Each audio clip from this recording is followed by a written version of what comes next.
Imaginez être capable de transformer une simple conversation en un moment inoubliable. Lorsqu'un gentleman s'adresse à vous, son ton est doux, rassurant, toujours empreint de respect. Il écoute attentivement, répond avec une finesse qui vous fait vous sentir à la fois compris et valorisé. Ces maîtres de l'art verbal transforment les banalités en moments significatifs, vous font vous sentir important sans trop en faire. Leur langage, mélange subtil de courtoisie, d'intelligence et de chaleur, agit comme un véritable baume pour l'esprit. Et si je vous disais que vous pouvez vous aussi maîtriser cet art? Dans cette vidéo, je vais vous révéler 10 techniques essentielles pour devenir un expert en conversation. Vous découvrirez des exercices pratiques et les meilleures lectures pour affiner votre maîtrise. Le cœur de toute bonne conversation est l'écoute. L'écoute active est la capacité à vraiment prêter attention à l'autre, sans préparer mentalement sa réponse pendant qu'il parle. Cela signifie capter non seulement les mots, mais aussi les émotions et les intentions sous-jacentes. Cette pratique montre du respect et de l'intérêt sincère pour l'autre, ce qui renforce la connexion. Vous n'avez pas idée du nombre de personnes qui n'écoutent pas lors d'une conversation. L'écoute active est souvent sous-estimée, mais c'est une compétence qui demande de l'attention, de la patience et la capacité à mettre de côté son propre ego pour se concentrer pleinement sur l'autre. Cela nécessite une pratique consciente et un effort constant pour améliorer son attention et sa présence. Pour approfondir, voici quelques lectures que je recommande à ce sujet. Les mots sont des fenêtres ou bien des murs, de Marshall B. Rosenberg. Ce livre sur la communication non violente est une excellente ressource pour apprendre à écouter activement et comprendre les besoins et sentiments des autres. Écoute, qualité de la relation humaine de Carl Rogers. Rogers, psychologue humanisme, explore en profondeur l'importance de l'écoute empathique dans la création des relations authentiques et significatives. L'art de l'écoute de Michael P. Nichols. Ce livre offre des stratégies pratiques pour développer une véritable écoute active et améliorer la qualité de vos interactions personnelles et professionnelles. Le silence peut être aussi puissant que les mots. Ne comblez pas chaque pause avec des paroles. Le silence peut être une forme d'écoute puissante. Il permet à l'autre de réfléchir, de continuer à parler ou de développer ses pensées. Un silence bien placé peut également donner du poids à ce que vous venez de dire, créant ainsi une pause pour que vos mots résonnent. Le ton de votre voix et votre posture sont essentiels. Un ton calme et chaleureux associé à un langage corporel ouvert crée une atmosphère détendue et invite l'autre à se confier. Votre ton de voix et votre langage corporel envoient des signaux puissants. Un ton chaleureux et une posture ouverte montrent que vous êtes détendu et accessible. Sourire, incliner la tête légèrement, établir un contact visuel sont des moyens d'afficher une attitude positive et réceptive. Je vous recommande de tester devant un miroir, de pratiquer différentes façons de parler. Variez votre ton de voix, même si ça a l'air ridicule, faut le faire. Essayez de faire une conversation imaginaire en adoptant une posture ouverte, épaules détendues, bras décrispés. Ensuite, lors de vos échanges, soyez conscient de votre posture et ajustez-la pour encourager une meilleure interaction. Restez calme et posé, même lorsque la conversation devient délicate, lorsque ça commence à tourner au vinaigre. Savoir gérer ses émotions permet de ne pas réagir impulsivement et d'aborder chaque échange avec discernement. Dans les discussions, il est crucial de garder le contrôle de ses émotions, surtout lors des désaccords. Une réponse calme et réfléchie est toujours plus productive qu'une réaction impulsive. Cela montre que vous êtes capable de gérer les situations difficiles avec maturité, mais avec du respect surtout. Gérer ses émotions en temps réel, surtout lors de conversations délicates ou conflictuelles, n'est pas facile du tout. Cela demande une grande conscience de soi et la capacité de rester calme sous pression, ce qui peut être difficile sans un travail personnel profond. Mais il faut absolument retirer son ego de la première ligne. Comme il s'agit d'une compétence assez difficile sur laquelle beaucoup galèrent, je vous recommande cette lecture à ceux qui souhaitent aller plus loin. L'intelligence émotionnelle de Daniel Goleman. Ce livre est une référence sur la gestion des émotions.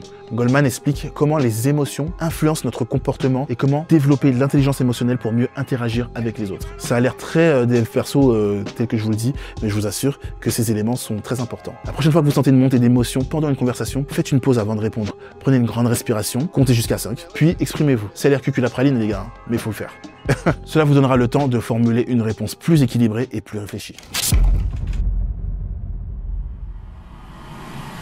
La manière dont vous vous exprimez compte autant que le contenu. Parlez distinctement et choisissez vos mots avec soin.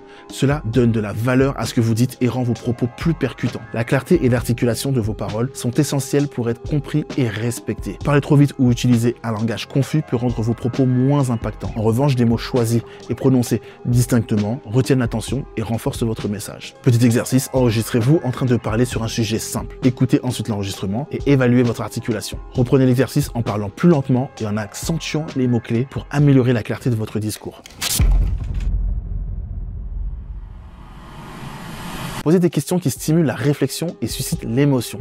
Cela montre non seulement que vous êtes engagé dans la conversation, ça permet de faire un peu le ping-pong mais pousse aussi à approfondir ses idées, ce qui enrichit l'échange. Poser des questions judicieuses montre non seulement que vous vous êtes engagé dans la conversation, mais aussi que vous souhaitez approfondir le sujet. Les questions ouvertes incitent l'autre à partager davantage, tandis que les questions fermées peuvent parfois limiter l'échange. Lors de votre prochaine conversation, préparez à l'avance une ou deux questions ouvertes liées au sujet. Par exemple, au lieu de demander « tu as aimé ?» auquel on va répondre oui ou non, demandez « qu'est-ce que tu as particulièrement apprécié dans cette expérience ?» qui va pousser votre interlocuteur à développer. Dans une prochaine discussion, après que l'autre ait exprimé une idée importante, reformulez-la en vos propres termes. Cette technique renforce l'écoute et approfondit la connexion. L'humour subtil. Utilisez l'humour avec parcimonie et à bon escient. Cela peut désamorcer les tensions et rendre la conversation plus agréable. Cependant, évitez les blagues inappropriées ou maladroites qui pourraient gêner. Et c'est vraiment si vous n'arrivez pas, ne le faites pas. L'humour, lorsqu'il est utilisé de manière appropriée, peut détendre l'atmosphère et rendre une conversation plus agréable. Cependant, il doit être subtilement intégré et adapté à la situation et à la sensibilité de l'interlocuteur pour éviter tout malaise. 9. S'adapter à votre interlocuteur. Chaque personne est unique. Adaptez votre style de communication en fonction de l'énergie, du niveau de confort et du style de la personne avec qui vous parlez. Cela permet de créer une meilleure alchimie. Chaque personne est unique avec ses propres attentes, rythmes et styles de communication. Savoir s'adapter signifie être attentif à ces différences et ajuster votre approche en conséquence, ce qui rend la conversation plus fluide et plus agréable. Le ton de la voix et le langage corporel sont souvent inconscients et profondément enracinés dans nos habitudes. Changer et maîtriser ces aspects demande non seulement une prise de conscience, mais aussi une pratique soutenue pour les intégrer de manière naturelle dans la communication. Je vous recommande quelques livres pour aller plus loin sur le sujet. Le langage du corps de Alan et Barbara Pease. Ce livre est une introduction accessible au langage corporel expliquant comment nos gestes, postures et expressions faciales communiquent nos pensées et émotions. Mon petit préféré, Comment se faire des amis de Dale Carnegie.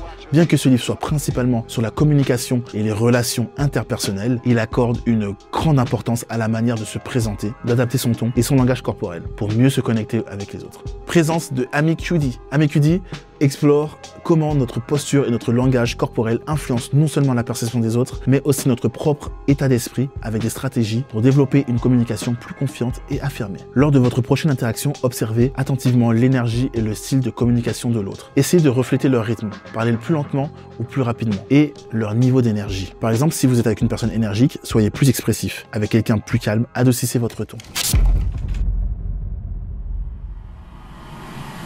Comme tout art, la conversation s'améliore avec la pratique. Mettez-vous en situation, expérimentez et apprenez des échanges que vous avez. Les lectures, les podcasts et même l'observation des autres peuvent vous aider à évoluer. Comme tout art, la conversation s'améliore avec la pratique régulière. Plus vous engagez de conversation, plus vous devenez à l'aise et efficace.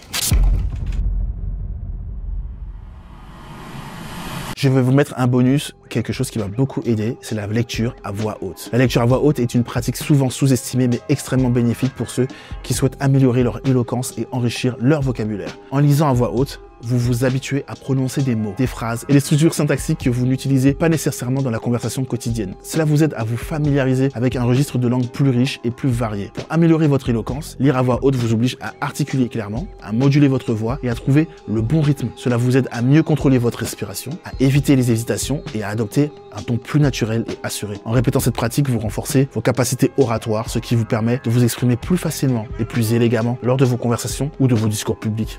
Si vous faites des confs. En lisant des textes variés à haute voix, vous êtes exposé à une multitude de mots et d'expressions que vous ne rencontreriez pas forcément dans des conversations courantes. Cette pratique permet non seulement d'acquérir de nouveaux termes, mais aussi de mieux comprendre leur utilisation dans un contexte donné. Avec le temps, ces mots deviennent des outils que vous pouvez utiliser avec confiance lors de vos propres échanges, enrichissant ainsi votre discours. L'exercice qui m'a permis de m'améliorer est de faire une lecture 10 à 15 minutes minimum par jour à haute voix. Ça m'a permis d'améliorer ma diction, ça m'a permis de modifier mon intonation et donner du sens au texte.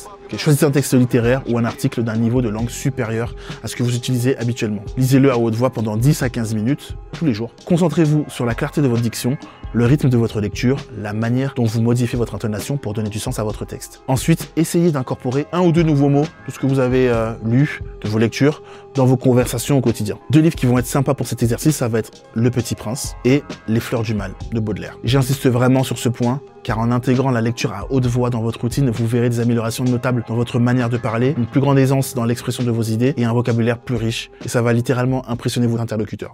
Voilà, nous arrivons à la fin de cette vidéo sur l'art de la conversation. vous avez maintenant entre les mains 10 clés plus un bonus pour devenir un véritable maître dans l'art de converser. Imaginez la confiance, l'impact et les connexions que vous pourrez créer tout en appliquant ces techniques au quotidien. Rappelez-vous, la maîtrise de la conversation forcément ne se fait pas du jour au lendemain. C'est un art qui s'affine avec le temps, la pratique et la volonté de s'améliorer constamment. Que ce soit en écoutant activement, en maîtrisant vos émotions ou même en lisant à haute voix pour enrichir votre vocabulaire pas à pas. Si cette vidéo vous a plu, n'oubliez pas de laisser un pouce bleu et de vous abonner pour ne rien manquer aux prochaines astuces que je partagerai avec vous. Et si vous avez des questions ou des sujets que vous aimeriez que j'aborde, dites-le moi dans les commentaires. J'aime beaucoup lire vos retours et échanger avec vous. En attendant, prenez soin de vos mots. Ils sont le reflet de votre esprit et l'outil le plus puissant que vous possédez. Continuez de vous entraîner et de vous améliorer et surtout, savourez chaque échange. Merci d'avoir regardé et à très bientôt pour une nouvelle vidéo.